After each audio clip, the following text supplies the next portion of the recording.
Tu lis les chapitres 1, bien sûr. C'est un peu long. Lis à partir du verset 1er, nous allons poursuivre. À la conclusion, tu lis le chapitre. Quand je vais t'arrêter, tu tourneras au chapitre 2. Tu vas lire le verset 18 jusqu'au verset 21. Seigneur, ta parole est esprit. En elle se trouve la vie. En elle se trouve notre espérance et notre lendemain. Nous voulons ce matin, éclaire-nous parce qu'elle est aussi la lumière. C'est elle qui éclaire le monde.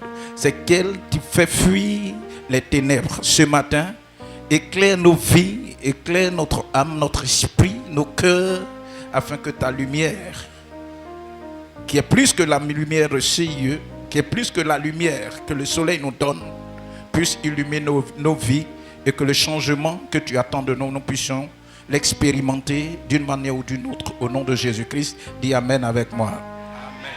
Amen. Vas-y. 1 Samuel 1, verset 1.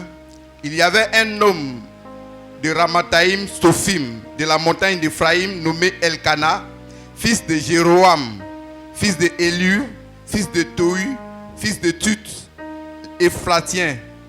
Il avait deux femmes, dont l'une s'appelait Anne et l'autre s'appelait Pénina. Pénina avec des enfants, mais Anne n'en avait point. Chaque année, cet homme montait de sa ville à Silo pour se prosterner devant l'Éternel des armées et pour lui offrir des sacrifices.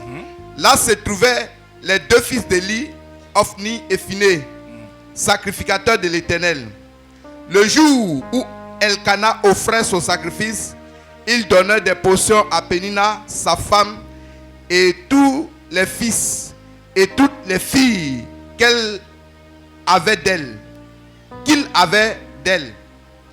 Mais il donnait à Anne une portion double, car il aimait Anne que l'Éternel avait rendue stérile. Ça arriva lui produisait des mortifications pour la porter à s'irriter de ce que l'Éternel l'avait rendue stérile. Et toutes les années, il en était ainsi. Toutes les années, il en était ainsi. Dis avec moi, toutes les années, il en était ainsi. Chaque fois que Anne montait à la maison de l'Éternel, Pénina la mortifiait de la même manière. Alors elle pleurait et ne mangeait point. Dis avec moi, elle pleurait et ne mangeait point. Répète ça encore. Elle pleurait et ne mangeait point. Elle pleurait et ne mangeait point. Elkana, son mari, lui disait: Anne, pourquoi pleures-tu et ne manges-tu pas? Pourquoi ton cœur est-il attristé? Est-ce que je ne vaux pas pour toi mieux que 10 fils? Anne se leva après que l'on eut mangé et bu à Silo. Le sacrificateur Élie était assis sur un siège près de l'un des poteaux du temple de l'Éternel. Et l'amertume dans l'âme, elle pria l'Éternel et versa des pleurs. Dis avec moi, elle pria l'Éternel et versa des larmes.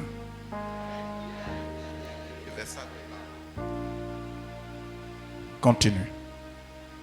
Elle fit un vœu en disant: Éternel des armées, si tu daignes regarder l'affliction de ta servante, si tu te souviens de moi et n'oublie point ta servante, et si tu donnes à ta servante un enfant mâle, je le consacrerai à l'Éternel pour tous les jours de sa vie, et le rasoir ne passera point sur sa tête. Comme elle restait longtemps en prière devant l'Éternel, Élie observa sa bouche. Bon, il vient au verset 19. Verset 19. Il se levait de bon matin et après s'être prosterné devant l'Éternel, ils s'en retournèrent et revinrent dans leur maison à Rama. Elkana connut Anne. Dis avec moi, Elkana connut Anne. Dis Elkana connut Anne. Vas-y. Et l'Éternel se souvint d'elle.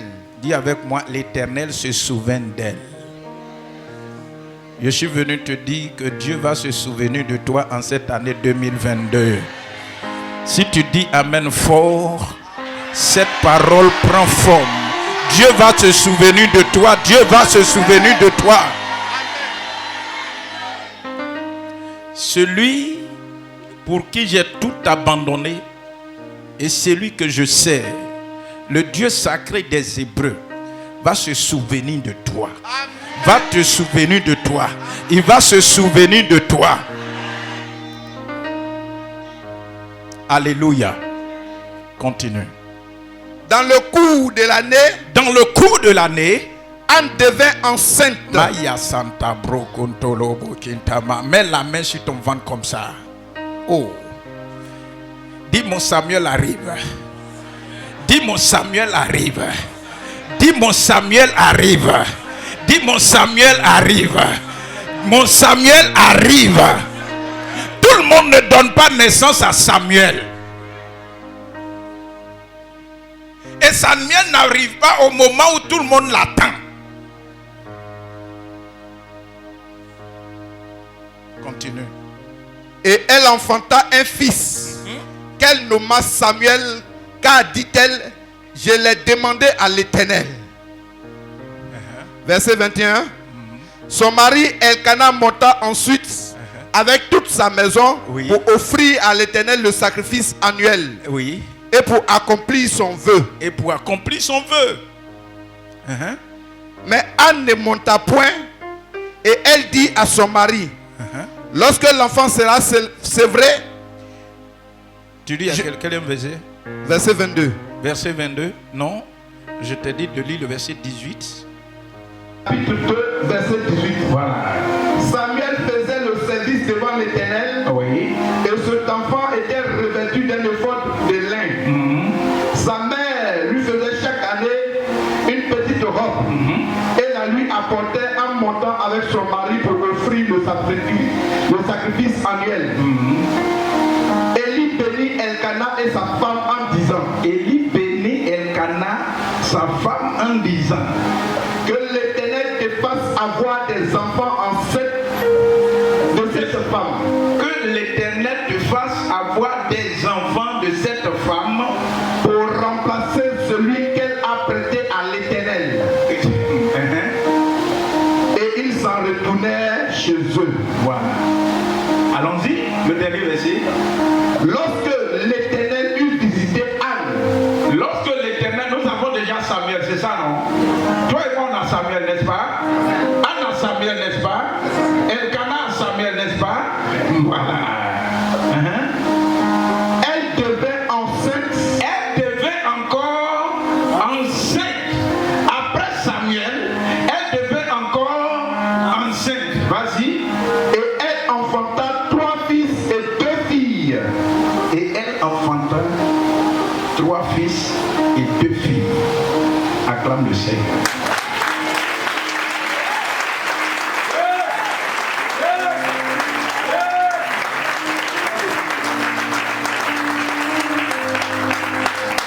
Ce thème, tu peux modifier ça comme tu veux, mais je veux simplement te dire que en cette année 2022, tu auras ton Samuel. Amen. Dis, j'aurai mon Samuel. Dis, j'aurai mon Samuel.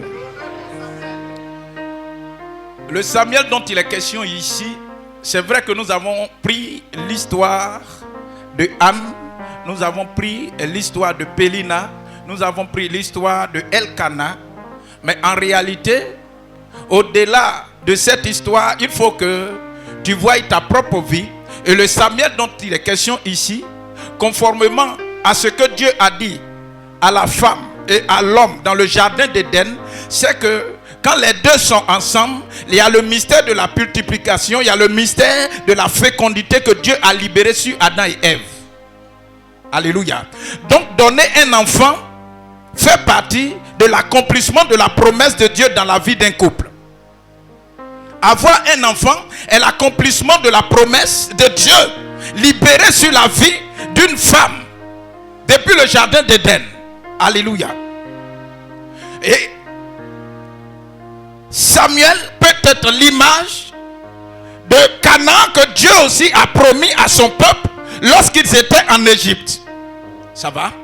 Donc Samuel peut représenter Une chose très importante que tu attends, une chose très importante que tu désires, une chose très importante que tu es en train de rechercher, une chose très importante qui va changer le cours de ta vie, une chose très importante que lorsque tu vas posséder, lorsque tu vas obtenir, c'est capable de changer ton histoire, c'est capable de changer ton honneur, c'est capable d'apporter certaines satisfactions, certaines joies en louant Dieu, en adorant Dieu et en servant Dieu. Samuel, c'est ce que tu attends depuis des années. C'est pourquoi tu fais des offrandes chaque année. C'est ce pourquoi tu fais des offrandes de manière particulière. Samuel, c'est la chose qui, lorsqu'il va arriver, sinon qu'elle va arriver dans ta vie, va changer beaucoup de choses. Alléluia. Et donc, en parlant de Samuel, c'est vrai, tu as lu. Mais je veux que tu voies ta propre vie et un besoin, une soif, quelque chose que tu désires, quelque chose que tu désires, quelque chose que tu désires avec détermination, et tu sais que lorsque tu as ça, sa vie change. Dis à ton voisin, ton Samuel arrive. Alléluia. Et lorsque vous lisez l'histoire, pour que Samuel arrive,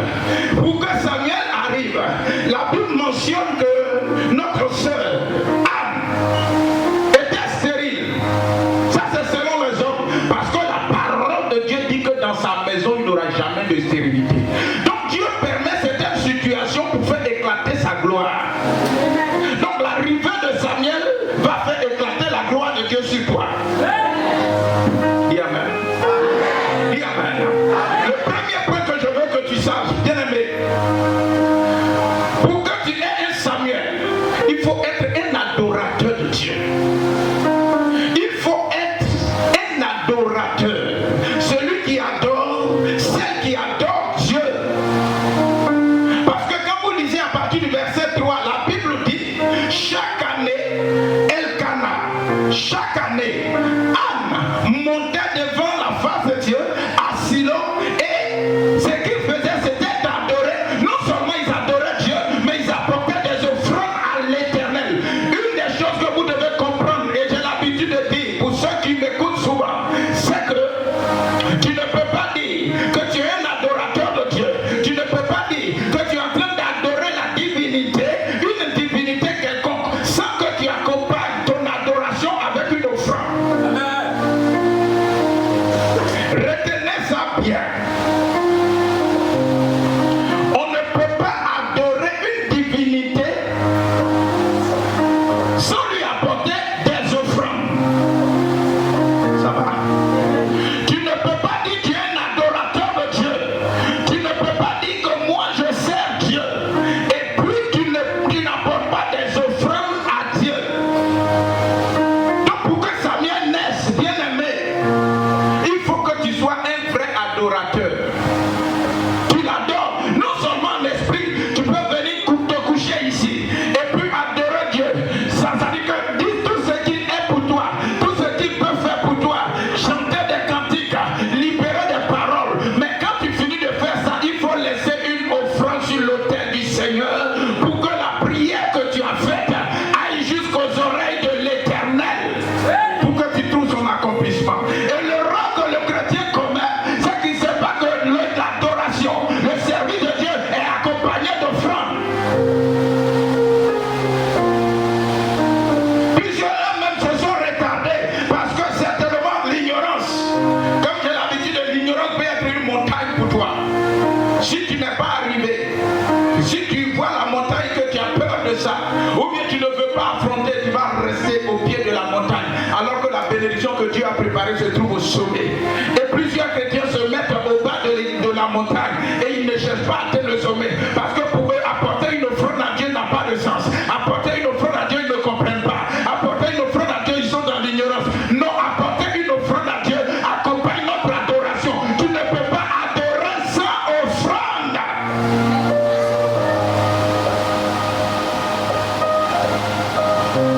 Et chaque année, cette famille montait, adorait Dieu et tout ce qui s'ensuit. Alléluia.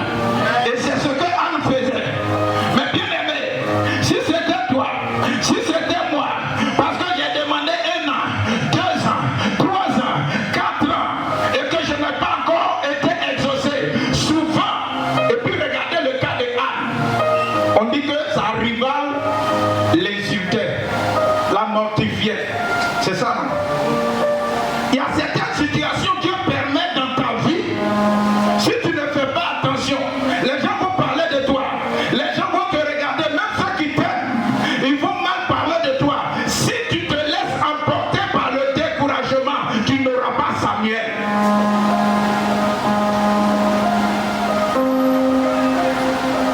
Si tu te laisses décourager par ce que tu entends, par ce que tu vois, par la façon dont les gens se comportent vis-à-vis de toi, et que tu n'es pas un vrai adorateur, tu peux être embobiné par le découragement, l'esprit de découragement. Et plus tu es découragé, Dieu n'accomplira pas ce qu'il a promis faire pour toi. On dit qu'elle était stérile. Elle attendait 1 an, 2 ans. Vous savez, après un mariage, ce qu'on attend tout de suite, c'est que la forme de la femme change. C'est ça, non? Quand ça ne change pas, les gens te regardent. Souvent, au lieu d'accuser aussi l'homme, c'est la femme seulement qu'on accuse. Changez, vous êtes chrétien, changez votre façon de penser. Amen. Un enfant est un don de l'Éternel. Alléluia. Et d'autres peuvent avoir plusieurs enfants. Toi qui n'en as pas. Mais le seul qui va naître, il va s'appeler Samuel.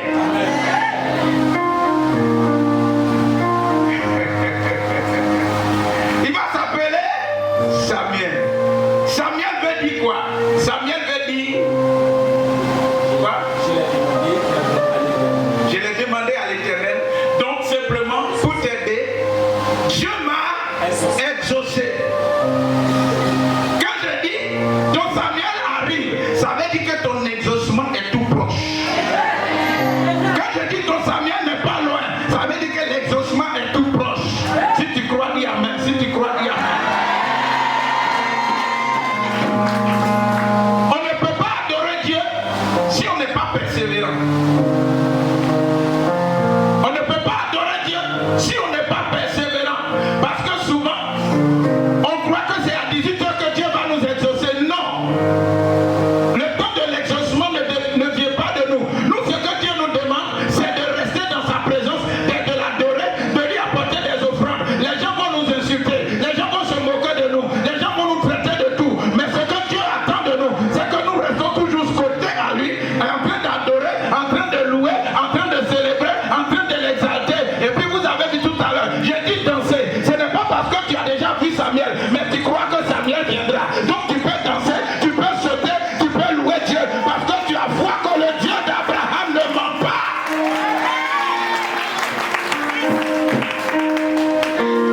Ton Samuel viendra. Mais quand il va venir, toi tu ne sais pas. Dieu cache ça, c'est un mystère pour toi.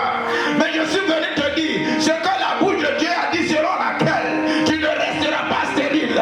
Je t'assure que ta stérilité va se transformer en fécondité. En fécondité, en fécondité, en fécondité au nom de Jésus. Certainement ton Samuel c'est un travail. Certainement ton Samuel c'est un mariage. Certainement ton Samuel c'est quelque chose que tu attends le pas. Mais je t'annonce, revêtu de la grâce de Dieu, que cette année 2022, ton Samuel est en train d'être formé dans le pas. Ton Samuel arrive. Alléluia. Mais c'est dans la persévérance, dans la détermination. On ne se laisse pas décourager.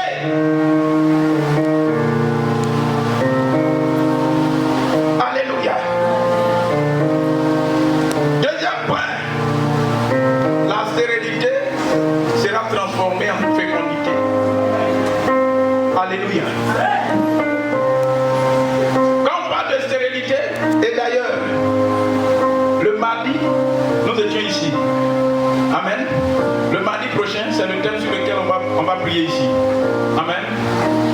Ta stérilité va se transformer en fertilité, en fécondité.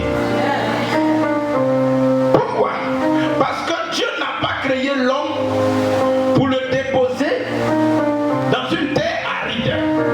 Mais Dieu a créé l'homme et il l'a mis où? Dans un jardin. Le jardin d'Éden. C'est un jardin. Et quand on parle de jardin, la Bible dit que tout ce dont l'homme avait besoin là, se trouvait dans le jardin. Alléluia. Touche l'épaule de ton voisin. Dis-lui, tout ce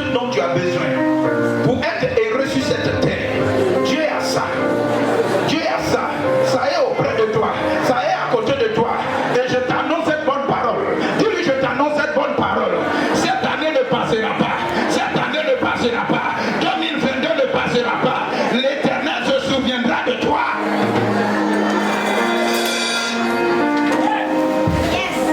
C'est-à-dire, stérile. Et vous voyez, quand une terre est stérile, personne n'ose s'aimer là-bas. Alléluia.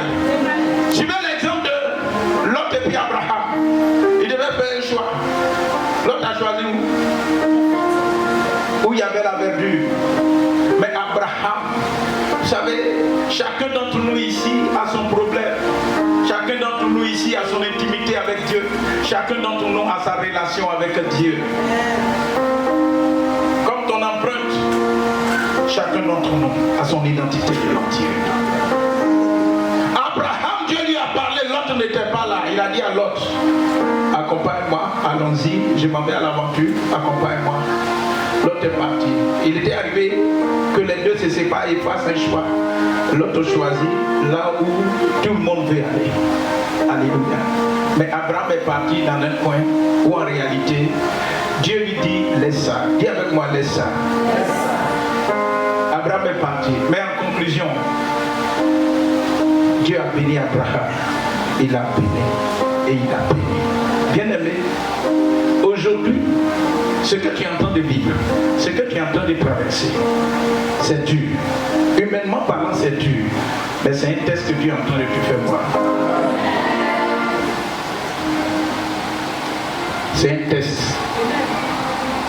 C'est une école dans laquelle tu te trouves. Pour que tu apprennes et que demain tu saches consoler quelqu'un. Pour que demain tu puisses apporter une parole de foi à quelqu'un. Donc ce que tu traverses, c'est juste un temps d'enseignement. Et souvent quand le chrétien est dans les épreuves, il croit que Dieu l'a abandonné. Non, Dieu ne t'a pas abandonné. Dieu n'abandonne pas ses enfants, pourvu que tu n'adores pas Dieu. Si tu n'adores pas Dieu, là, si tu n'appartiens pas à Dieu, tu appartiens à Satan. C'est ça, non? Mais si tu es un vrai adorateur de Dieu et que tu sers Dieu, et tout ce que Dieu te demande de faire, tu fais. Les gens vont parler. La terre va devenir dure.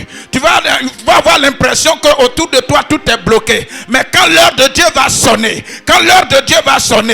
tu ne fourniras même pas d'effort. Les anges eux-mêmes vont te couvrir. Comme l'ange a couvert Sarah. L'ange va te couvrir. Et ce qui était impossible aux hommes, Dieu rend ça possible pour amener la confusion dans leur camp. Alléluia. Quand une femme stérile enfante, les gens la regardent et puis ils ouvrent les yeux. Quand une femme qui avait été déclarée célibataire, et puis tu te rends compte que tu es en train d'avancer en âge, et puis un matin, Adam vient, et puis il te regarde. Les gens sont étonnés. Ils se demandent, est-ce que c'est vrai même? Est-ce que ça va aboutir? Est-ce qu'ils iront à une bonne conclusion? Et à leur grande surprise, vraiment tu es dans un foyer et puis ils sont étonnés de te voir dans le foyer alors que Dieu avait déjà prévu. C'est toi qui étais pressé, mais Dieu lui il avait son temps. Je t'annonce cette bonne nouvelle 2022. Si tu es un homme qui adore Dieu, une femme qui adore Dieu avec un cœur reconnaissant, toutes les promesses de Dieu te concernant vont s'accomplir. Ça va s'accomplir, ça va s'accomplir, ça va s'accomplir. Je t'annonce que ton Samuel est en route au nom de Jésus. Ton Samuel est en route au nom de Jésus. La Bible dit quoi? On vient, on insulte la femme, elle se met à côté de côté. Souvent, à l'église, chacun a son problème. Voilà pourquoi, vous tous qui êtes autour de moi, qui m'aidez à travailler, vous qui êtes responsables, vous qui êtes chanteur, vous qui êtes, je ne sais, dans n'importe quel département, votre service de Dieu ne doit pas dépendre de ce que vous pensez, mais regardez ce que Dieu veut faire avec vous. Que votre service ne dépend pas de ce que vous entendez des autres, mais que votre service dépend de ce que la parole dit à votre sujet. La parole de Dieu dit à votre sujet. Tout le monde prie en groupe. Ils s'en vont adorer en groupe. Suivez-moi bien. Tout le monde va en groupe. Chaque année, ils montent en groupe. Ils s'en vont en groupe. Mais l'année là, Anne s'est arrêtée pour dire non. prière, mon attitude change. On a l'habitude de faire les adorations en groupe, la louange en groupe. Mais ma situation est restée la même chose. Cette année-là, quand tout le monde va partir, moi seul je vais rester là-bas. Tout le monde est parti. Elle est restée. Elle est restée devant la chair comme ça. Là. Elle est venue se prosterner. Et elle a commencé à invoquer Dieu. Bien aimé, pour que Samuel arrive, il y a des sacrifices à faire. En plus des offrandes, bien aimé, il y a ton temps de prière que Dieu regarde. Ton engagement dans la prière que Dieu regarde. Ta présence, comment tu fais? Est-ce que tu fais comme tout le monde? Ou bien tu fais pour toi, pour que Dieu te voie de manière spéciale parce que tu as un problème qui est spécial? Quelqu'un me suit? Si tu crois que vous avez le même problème, non, vous pouvez sortir d'un même ventre. Ça peut être le même jour. Vous pouvez peut-être porter le même nom. Mais chacun d'entre vous a son histoire et a sa destinée. Et pour que la destinée s'accomplisse selon la promesse de Dieu, ça dépend de comment tu te tiens devant Dieu. Parce que qu'on a honoré ne peut pas être ta bénédiction. Il peut être une source ou bien un canal que Dieu va passer. Mais celui qui accomplit, c'est Dieu. Celui qui accomplit, c'est Dieu. Celui qui envoie Samuel, c'est Dieu. Mais si tu ne pries pas, tu ne te démarques pas, tu ne te distingues pas par ta qualité de prière, par ta relation avec Dieu, toutes les années, tu vas être en train de reprendre et reprendre.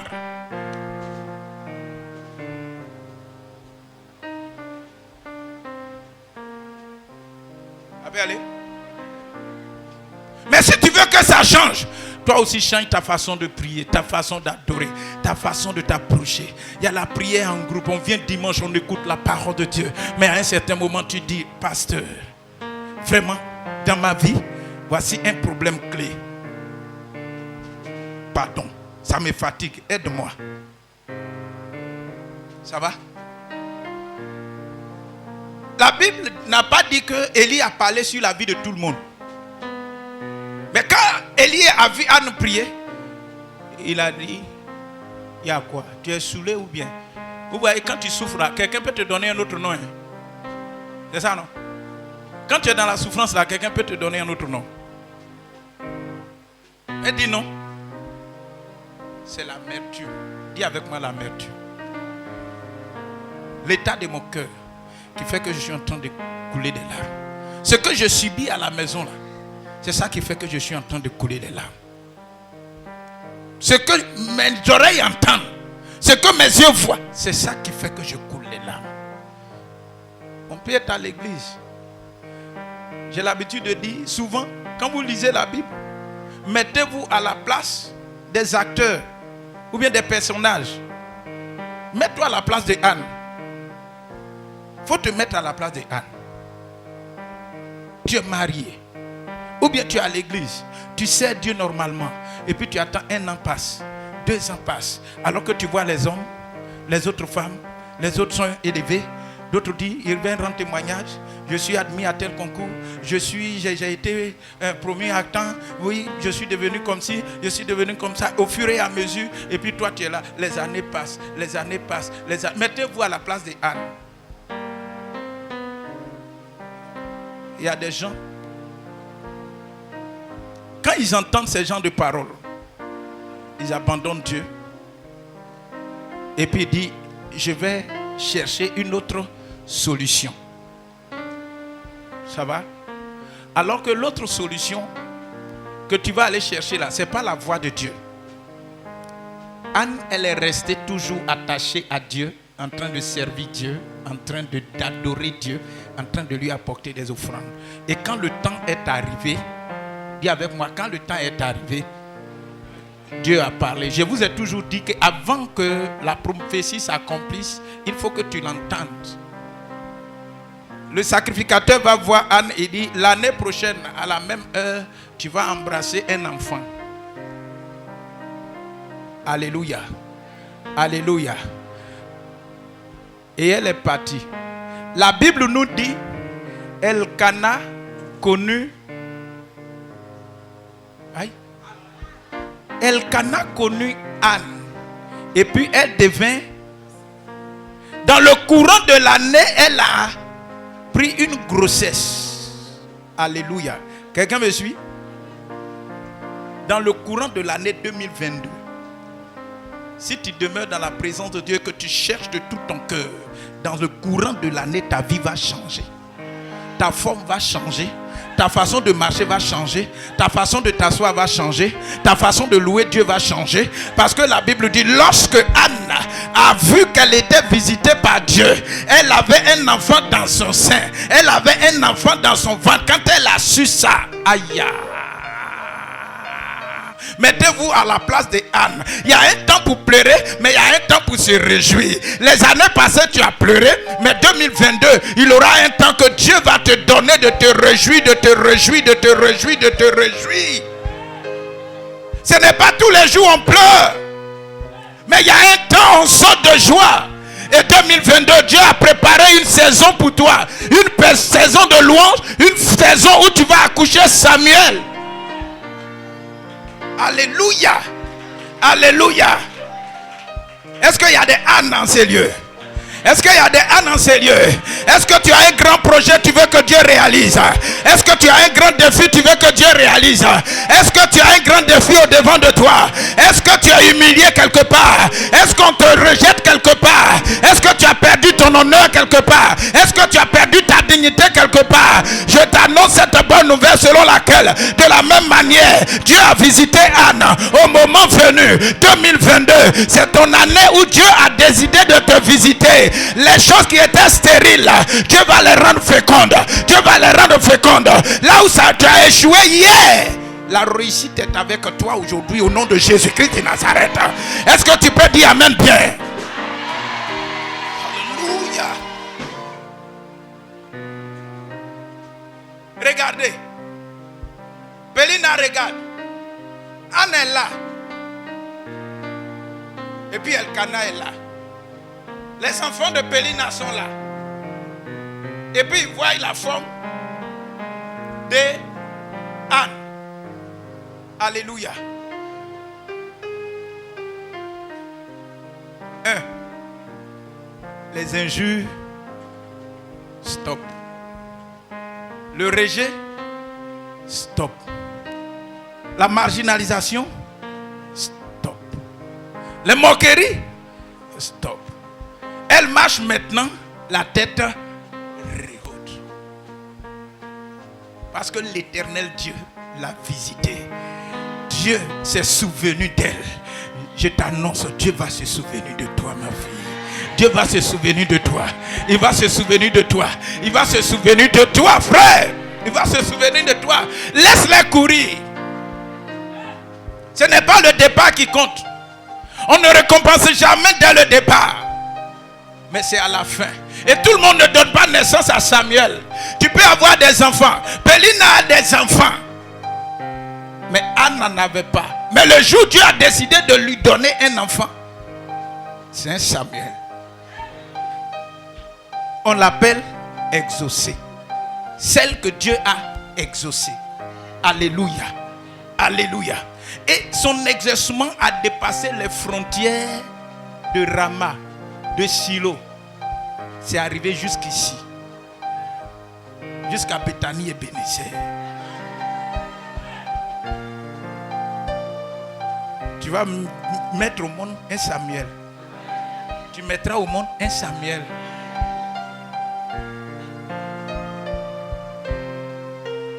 Au moment où tu attendais Samuel, c'est pas venu. Mais Dieu a dit 2022, je vais te donner Samuel. Je vais te donner Samuel. Quand Samuel vient, ce qui est intéressant, c'est que on ne parle plus de Pélina et on ne parle plus de ses enfants. Quelqu'un me suit? Alors qu'au départ, c'était Pélina, Pélina, Pélina, Pélina, Pélina, laisse-les se marier, laisse-les sauter, laisse-les travailler. Ton tour arrive. Et quand ça va venir, ça va dépasser ce que les autres ont déjà eu. Ça va les dépasser. Parce que Samuel est un homme international. Dieu va te rendre international. Dieu va rendre ton nom grand. Dieu va te donner une onction. Et cette onction-là, frère, même tes propres parents vont se demander, mais pourquoi c'est arrivé comme ça? Tes propres amis seront étonnés de te voir. Pourquoi? Parce que Dieu a décidé de changer ta vie. Dieu a décidé de changer ta vie. Alléluia. Mets la main sur ta tête. Dites, Seigneur, souviens-toi de moi. Comme tu t'es souvenu de Anne. Elle a pleuré pendant des années. Pendant des années. On l'a humiliée. On l'a vilipendée. On l'a mortifiée. Mais tu t'es souvenu d'elle. Tu t'es souvenu d'elle. Tu t'es souvenu d'elle. Tu t'es souvenu d'elle. Éternel, souviens-toi de moi. Souviens-toi de moi. Souviens-toi de moi. Souviens-toi de moi. Souviens-toi de moi. Que les moqueries s'arrêtent. Que les moqueries s'arrêtent. Que mes pleurs s'arrêtent. Que mes pleurs s'arrêtent. Bien-aimé, quand Samuel est né, Anne est partie lui donner ça au sacrificateur Élie par rapport à ce qu'elle a dit. Ça, il faut tenir sa promesse. Mais ce n'est pas ça qu'elle aime. Ce que tu dois comprendre, c'est que lorsque Dieu commence à agir dans la vie d'un homme et que l'homme reste fidèle, Dieu fait plus. Dieu ne s'arrête pas. Mais quand Dieu commence à te bénir et que tu dis, bon, écoutez, je n'ai plus le temps pour Dieu. Bon, écoutez, fais attention. Quand vous regardez, ils sont partis être reconnaissants à Dieu. Et puis Élie encore a libéré des paroles. Quand il a libéré des paroles, la Bible dit que les années qui ont suivi, ce n'est pas Samuel seul qui est né, mais Samuel a eu des petits frères. Samuel a eu des petites sœurs.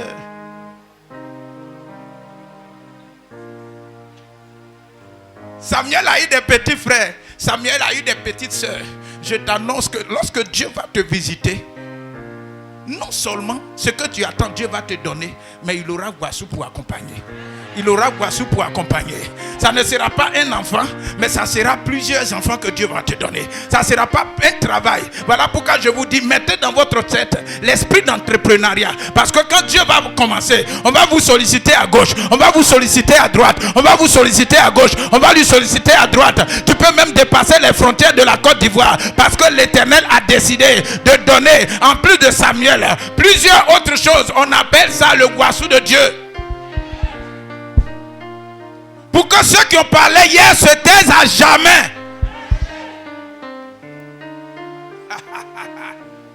Oh. Pour que ceux qui ont parlé hier se taisent à jamais. Non seulement Dieu va te donner un enfant, Dieu va te donner travail, mais tu vas avoir promotion. J'ai entendu quelqu'un dire, je ne comprends pas. Que Dieu te bénisse. Viens que je te touche la tête. Seigneur, souviens-toi d'elle. Souviens-toi d'elle. Souviens-toi d'elle. Souviens-toi d'elle. Souviens-toi d'elle. Mighty, Shakabo. Je vois la gloire de Dieu.